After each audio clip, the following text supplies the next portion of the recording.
ಪ್ರತಿ ತಿಂಗಳು ಗೃಹಲಕ್ಷ್ಮಿ ಹಣವನ್ನು ಪಡಿತಕ್ಕಂತಹ ಗೃಹಲಕ್ಷ್ಮಿಯರಿಗೆ ಇದೀಗ ಒಂದು ಮಹತ್ವದ ಮಾಹಿತಿ ಆದ್ರೇ ಬಂದಿದೆ.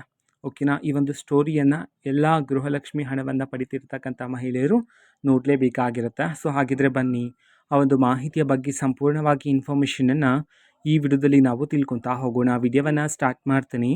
ಅದಕ್ಕಿಂತ ಮೊದಲು ನೀವಿನ್ನೂ ನಮ್ಮ ಚಾನೆಲ್ಗೆ ಸಬ್ಸ್ಕ್ರೈಬ್ ಮಾಡದೇ ಇದ್ರೆ ಈ ಕೂಡಲೇ ಚಾನಲ್ಗೆ ಸಬ್ಸ್ಕ್ರೈಬ್ ಮಾಡ್ಕೊಳ್ಳಿ ಮತ್ತು ಲೈಕ್ ಮಾಡಿ.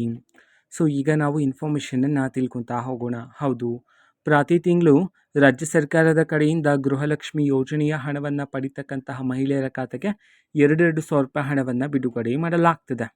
ಓಕೆನಾ, ಸೊ ಇದೇ ಗೃಹಲಕ್ಷ್ಮಿ ಹಣವನ್ನು ಕೂಡಿಟ್ಕೊಂಡು ಕೊಪ್ಪಳ ಜಿಲ್ಲೆಯ ಮಹಿಳೆಯರು, ಅದೂ ಸಹ ಒಂದೇ ಕುಟುಂಬದ 3 ಜನ ಮಹಿಳೆಯರು ಗೃಹಲಕ್ಷ್ಮಿ ರೊಟ್ಟಿ ಕೇಂದ್ರ ಅಂತ ಹೇಳಿದೀಗ ತೆರೆಯಲಾಗಿದೆ.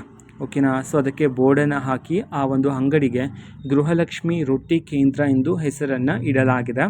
ಸೊ ಈ ರೀತಿ ಗೃಹಲಕ್ಷ್ಮಿ ಯೋಜನೆಯ ಹಣವನ್ನು ಒಂದೇ ಕುಟುಂಬದ 3 ಜನ ಮಹಿಳೆಯರು ಸೊ ಈ ರೀತಿ ಅವರ ಜೀವನಕ್ಕೋಸ್ಕರ ಬಳಕೆ ಮಾಡ್ತಿದ್ದಾರೆ.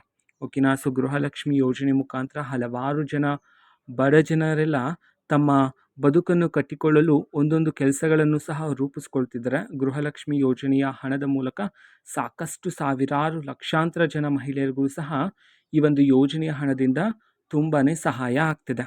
ಓಕೆನಾ, ಸೊ ಕೊಪ್ಪಳದ ಈ ಮಹಿಳೆಯರು, ಈ 3 ಜನ ಮಹಿಳೆಯರು, ಒಂದೇ ಕುಟುಂಬದ 3 ಜನ ಮಹಿಳೆಯರು ಈ ಒಂದು ಮಹಂತರ ಕೆಲಸವನ್ನು ಮಾಡಿದ್ದಾರೆ ಗೃಹಲಕ್ಷ್ಮಿ ಯೋಜನೆಯ ಹಣದ ಮೂಲಕ ಅಂತ ಹೇಳಿ ಮಾಹಿತಿ ಆದರೆ ಬಂದಿರತಕ್ಕಂಥದ್ದು.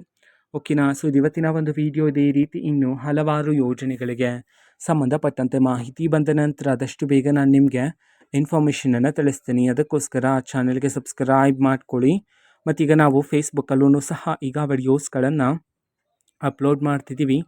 ಫೇಸ್ಬುಕ್ ಚಾನಲ್ ಲಿಂಕನ್ನು ಡಿಸ್ಕ್ರಿಪ್ಷನ್ ಬಾಕ್ಸಲ್ಲಿ ಕೊಟ್ಟಿರ್ತಾನೆ, ಕ್ಲಿಕ್ ಮಾಡಿಬಿಟ್ಟು ಫಾಲೋ ಮಾಡಿ. ಓಕೆನಾ, ಸೊ ಥ್ಯಾಂಕ್ ಯು, ಬಾಯ್.